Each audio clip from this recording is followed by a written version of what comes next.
Bonjour à tous, j'espère que vous allez bien. Aujourd'hui, je vais faire une bispoussa très rapide et facile à faire. Je vais utiliser mon blender. Donc là, j'ai mis 5 œufs dans mon blender. Je vais commencer par les ingrédients liquides.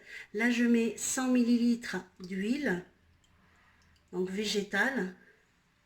Je vais mettre 80 g de sucre. Je vais mettre 100 ml de lait.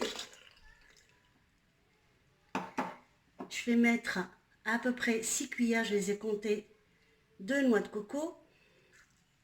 Je vous mettrai tous les ingrédients dans la barre d'infos. Je mets une cuillère à soupe de vinaigre.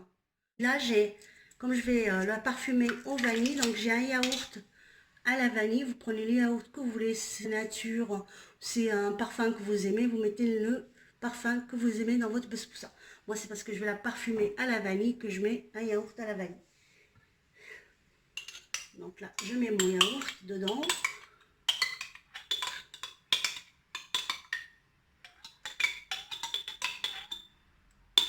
C'est très rapide à faire, ça prend pas le temps.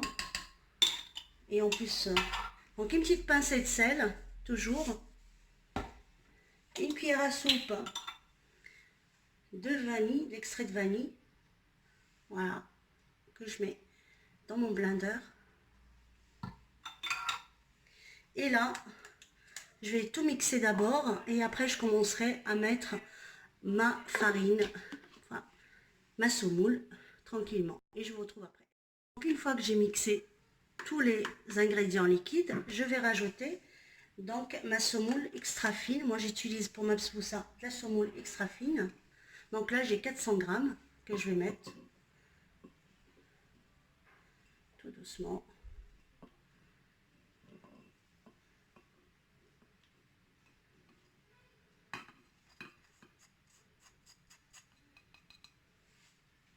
Voilà.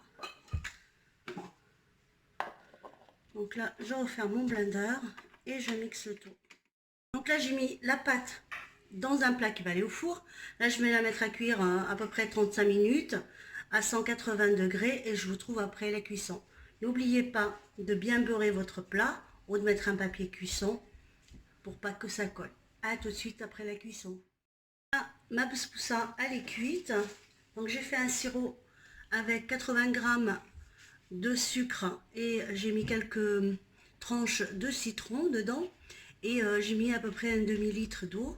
Donc voilà, j'obtiens un sirop. Donc pour arroser toute ma bispoussa, je vais quand même mettre. Donc il faut l'arroser quand elle sort du four et la laisser dans son sirop jusqu'à qu'elle absorbe bien tout le sirop. Donc là j'en ai à peu près, il me reste dans la casserole, j'ai mis un demi-litre, mais il me reste pas beaucoup parce que j'ai laissé un petit peu s'évaporer, l'eau s'évaporer. Donc il me reste à peu près 200 ml d'eau. Parce que j'ai laissé quand même le citron qui imprègne bien l'eau. Donc voilà, je vais la laisser comme ça jusqu'à qu'elle absorbe tout l'eau. Et je vous retrouve à tout de suite. Je reviens après avoir laissé reposer ma bispoussa dans le sirop que j'avais fait au citron. Donc voilà, c'est la bispoussa que je fais d'habitude. Donc je vous la présente comme ça. Elle est délicieuse, elle est très moelleuse et donc rapide à faire et très facile à faire parce que je l'ai fait au blender. J'espère que cette recette vous plaira et que vous allez la réaliser chez vous. Je vous dis, n'oubliez pas de liker, de vous abonner à ma chaîne et à bientôt pour une nouvelle recette. Ciao!